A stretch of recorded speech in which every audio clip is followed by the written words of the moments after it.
Hello, this is Phil Wagoner. I'm here today with the latest edition of my podcast, Raising Godly Children in an Ungodly World.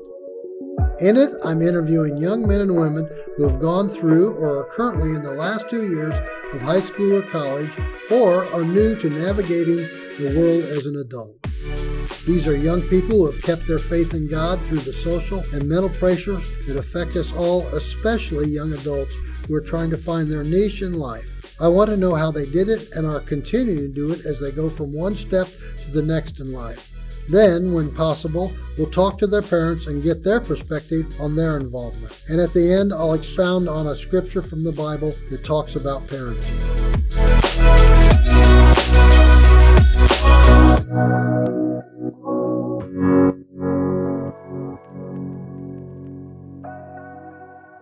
Hello, this is Phil Wagoner. I wanted to fill you in a little more on Dan and Kari Kinsella's interview. First of all, it was 3 of their 4 kids. Grace, the oldest, showed up from college after we had interviewed Dan and Kari. And she is such an outstanding young lady, I wanted you to hear her story before we listen to her parents. Dan and Kari's interview is very good, and although it's not super long, about 40 minutes, it's so packed with great parenting advice, I wanted to break it up so you could really concentrate on what they are saying. They're just telling their story, but like I said, it's packed full of good advice that is scriptural. So listen closely and identify the godly precepts they have instilled in their children. I'll come back after the halfway point and tell you what I heard. Here's my interview with Dan and Kari.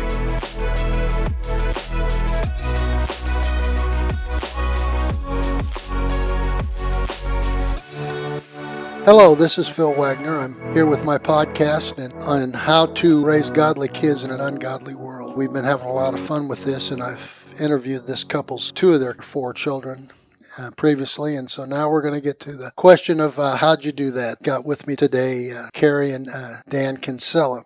They've been friends of mine now for, well, as long as I've known their kids, 4 or 5 years now. So. And then Dan and I work together with a wrestling program. I say work together. I drive the bus and he does everything else. So we'll go from there. Hardly. And then Kari keeps us both in line. So that's the way that goes. But at any rate, welcome, guys. We're glad to have you. Thanks for having us. Yeah, pleasure and honor. My first question is, how'd you get here? Now, I know, Kari, you're from a small town in southwest Iowa, right? Right, Imogene, Iowa. Imogene. And then, Dan, you're a Omaha City boy. I am. I'm from Millard. Millard. You bet. That's right outside of Omaha. That's a big one. That's a big one. So you met in college? Is that what happened? And we did. Right at the end of college, yes. Right, okay. Mm-hmm. Both studying for the CPA exam. I see. And did one of you pass, or both of you, or anything like that? Well, Dan passed all parts the first time, and it took me one at a time to get. You got it. You got it, girl. Did you start out in Omaha? Were you living in Omaha before you moved here? Or?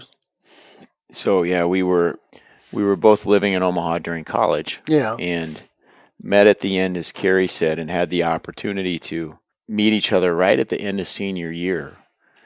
And it's kind of a neat story where I'll give the abridged version, but we were celebrating after graduating after the CPA exam, and we realized that we were connected through some different family members. So it'd be like 2 brothers being with 2 sisters, if you will, and different generations. And I was able to get her number through my grandmother. And my dad. Oh, wait a minute! Your grandmother had Kari's phone number, and right? You did not. So my uncle married his dad's cousin. Okay. Right. So he had to first have his grandma lay out the family tree to make sure we were not related. Right. I see. Before he asked me out. Yes. I see. Yeah. So, and she was able to track her phone number down. And wow. Kind of a neat story, and the rest is history. But we were dating in Omaha, and we'd gotten engaged, and we had this idea that we wanted to live in the country and grow up in a way to allow our family to experience God through nature and through the outdoors and through an experience differently than I had grown up myself, but we had some extended family, as we just described, that had farms and grew up in rural areas. So that was our aspiration. So after we got engaged, we started looking, and David Hughes, a friend of ours still down in Glenwood, showed us some places, and we wanted to start our home, and we ended up just north of Silver City. So you've been there a while. we've been there. We've lived in the country now for over 20 years. Oh, I did not realize that. Because your kids weren't in elementary school in Trainer. They were. They were? Yeah. Mhm. Yep. Wow. I guess I pictured you living in Omaha, and then 4 or 5 years ago, 6 years ago, I guess, you decided you wanted to live in the country and you moved here. I've always worked in Omaha, always have. And it's been I've commuted and traveled a lot over the years, which has been an interesting part of our family, right? And I've not always been around for each part of it. But we made some family choices. And a number of years back, about 7 or 8 years ago, we were at a bit of a crossroads in our home. Our home is a very old-fashioned farmhouse. Matter of fact, the deed says 1809 question mark. They don't even know exactly when it was built. So it was built in the 1800s. And you could actually see, over the years, as we've done some work, you could see where they added on. The first home didn't have a bathroom.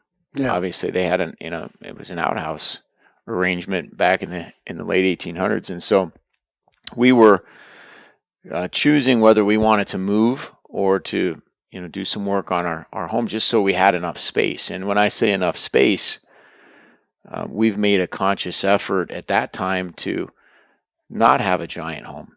And it was more by choice than by the fact that we didn't have the means to. It was a choice to live in a smaller home because in our perspective, things really don't matter that much. Right. Physical things are not all that important. What's important is what happens in the space that you have and the time that you spend together. So, a matter of fact, Danny, who I know you talk to, he's the spoiled one because he has his own little bedroom. Our 3 daughters share a room. Oh, they do? And and they still do to this day. So really, now 2 in college, 1 in high school. When they're all home, they're all in the same bedroom, and it's a whole thing. And you know what? They it's not like they don't have their moments, but generally speaking, it's not even a Grace yeah. Grace said some people were worried about going to college because they had to share a room. She said, "I have one less person in my room." Yeah. Right. I grew up with 3 sisters, 2 brothers, 3 boys, 3 girls. Yeah. The girls had a room, the boys had a room, mom and dad had a room. Yeah. And it was when I went away to college, it was the same thing. It was like, right. I'm not sure the 3 boys slept in the same bed till I'm sure I was, in high school before they moved another bed into the room. Yeah. And I know what you mean. Well, that's cool. That's really great.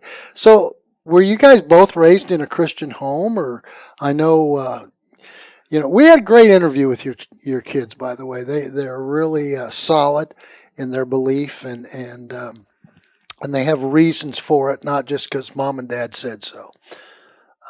Where'd that come from? Were you raised in Christian homes or? I was, yes, definitely.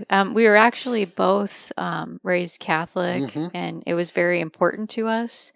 And we had come from large families, and I think that's part of what attracted me to Dan was that he had the same core beliefs that I did, and it was just very important. Yeah, I mean we're blessed. Pray for those that found God and weren't raised in those families. I mean, when you step back and think about our world, right? You've heard all the different jokes and things that you can choose lots of things, but you don't choose your family, right? It's chosen for you, and so we were very blessed to have parents and extended families that, quite frankly, would do anything for you right now. Not even know you, but they would, they would do everything they could to help you, and that we realize not everybody has that blessing. And so I think in our case, and this is something that's connected with me lately. I think in our case, and maybe this is a little bit of what drives me, I think one of my biggest risks is underachievement. Right? God gave me a lot, and I feel like that's my job to use it. And if I don't, shame on me. And I think that there's a few stories with some of the kids that you've talked to where we've had some very open discussions about that consideration of using your talents, and how in fact do you find that balance to spend time with God and love God and use your talents to their fullest at the same time, not over-index on material things or activities that can really, quite frankly, distract you from God if you spend too much time on some of these things of this world, right? So it's a balance, I think, for us. So it's been a journey, and by golly, we certainly have not gotten anywhere close to right. Well, we never do. Let me tell you, we never do. But it's the grace of God that gets us where we are. There's no doubt about that. But there's specific things that we need to do. I was that wedding that you guys were at the other day, that I was preparing for that, and I was reading in Genesis where God spoke into existence man and spoke everything into existence. But then you get so that's the spiritual side of it. But then you get into the second chapter of Genesis where it says he formed man from the dust of the earth. So there's a spiritual end, and then there's a physical end. There's the side where you've got to do what the Spirit's leading you to do, and that's the thing. What are some of the difficult parts of being a parent, and getting that Christian faith into your children? What do you run into? I guess, for lack of a better term, what's the peer pressure of being a Christian parent and your kids in the public school system, and because not all of them are. Right, but we chose a school system where we would have support in our beliefs, and I've always felt that. Like I say, my kids are like in my nest and for as long as possible. And, I actually, I just chose not to send them to preschool or anything like that. And I was a stay-at-home mom. And I just wanted to raise them how I wanted to without outside influence for as long as possible. And then once they went into kindergarten, they were starting at a school that I felt like they were still kind of in that bubble, if you will. One of the answers, and Brooklyn and I talked about this off air, that we have consistently gotten from kids is the thing that makes a difference is the friends you choose. Every one of them. Your kids and, I don't know, 4 or 5 others that we've interviewed now. They're all saying that thing. How does that work as a parent? I mean, are you looking for the same thing in the friends that you bring around? Definitely. Yeah. For them, definitely. Like for them and you, though. I mean, you're the influence. So, yeah. Am I making the question clear? Yeah. I think we have a lot of friends, but we don't personally go out. We're not out partying. Right. But listen, I that wasn't always the case. I have a history. I'm an alcoholic. Are you? And in my early days as a father, which I'm still, by the way, trying to convince myself I'm a father, much less have 2 kids in college, 2 in high school. By God's grace, it happened, right? I literally didn't. I'm very humble, and I just didn't think it was in me, but somehow we're here, right? And I tell you, I wear lots of hats, literally and figuratively. I like to have fun, right? But my toughest hat is parenting. It really is. It's a difficult, very rewarding at times, but perhaps the most uncertain of anything I do. When I am at work, I kind of know what I need to do, and I kind of know how I'm doing. When I'm coaching, I seem to have, I can read it. I know where we're at, and I feel like I know what I need to do. But boy, parenting, I just am not sure. And I'm not, I think you could ask my mother, and she would tell you she's still not sure, right? Yeah. It's still a process. But I would tell you, as you know, as a parent, I think the things that we've been talking to our children about still to this day is, listen, God has a plan, and many times that plan is not always exactly our plan, and that's okay. But generally speaking, if you pray and are receptive to God's guidance, there generally is an order of things that will make it easier to achieve God's vision and grace for you. And when you're going through those daily activities, if you will listen to the Spirit, listen to the Holy Spirit, and make those choices on a daily basis to choose the right friends, but also the challenge that we, especially as our children have gotten older, is choose the right friends and spend time with them, but go to the margins. Go and be with people and help people that maybe you wouldn't choose to be friends, but need some help or need an influence that's positive. And you're there for everyone. You're not just there to feel good all the time, right? You have to challenge yourself. And so that's been something that we've tried to teach our kids. Yeah, go ahead. Although you can be nice and friendly, but you're not really spending a lot of time, because Sure. I've actually, when they were younger, like I was saying, like, we should invite this person and this person. And what changed my mind on that a little bit is I had one of my kids say, "Mom, there is a reason why I don't spend time with them. They're making really bad choices." And then I thought, okay, well, Boy, that's good a to good hear, that's a isn't it? good answer. Okay. So I said, just be nice at school, and That's right. Be kind to everyone, and love them. But I think you're right, Kari. I mean, but also that doesn't mean that you have to be best friends with them. Right. Right. I remember my son in football. All after the football games, all the guys would go out and everything, and my son would come home, and my wife said to him, she said, David, why aren't you going out with your friends? And he said, "Trust me, Mom, you don't want me going." And I mean, that was a great answer. Good. That was a great answer. So, at any rate, I want to get back to the alcoholic thing. I've known you for many years now and never seen you drink. So, obviously, you don't drink. I don't drink now. So, how did you overcome that? I drank more in 15 years than most do in their lifetime. Okay.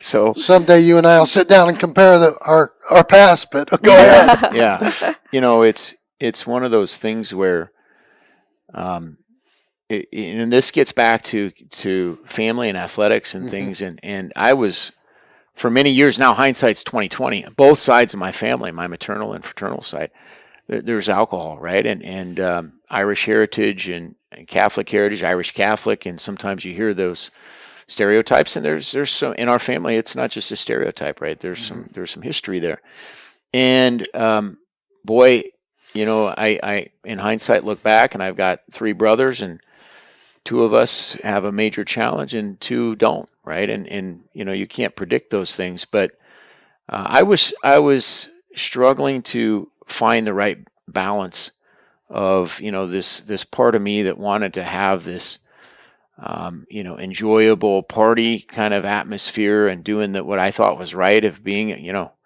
a fun, jovial adult, and then being a parent and having that responsibility and that role. And I tried every trick I could and advice from people for how to drink responsibly, and I just couldn't do it. And we were going through a variety of situations in life, and I had at that time I think we had 3 kids. So we did, yeah. Danny was a baby. And Rachel would have been about 3, and Grace maybe 5 or maybe 6.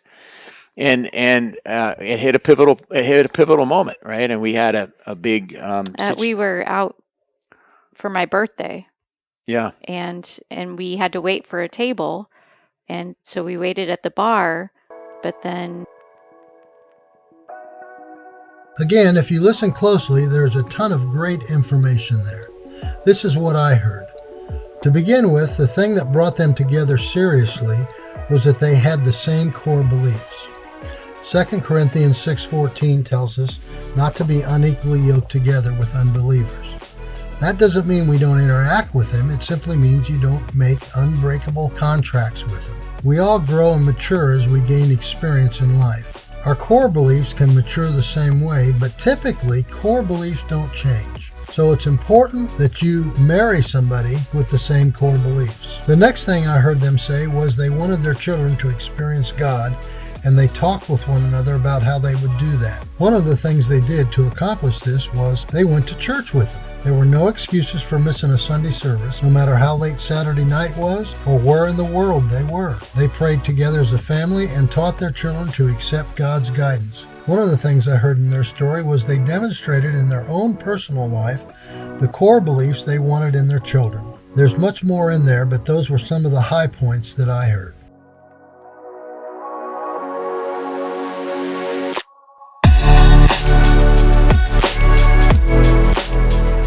That's our podcast for the day. Thanks for listening. If you're interested in a daily devotional, we have what we call the Word to Live By that goes out every morning.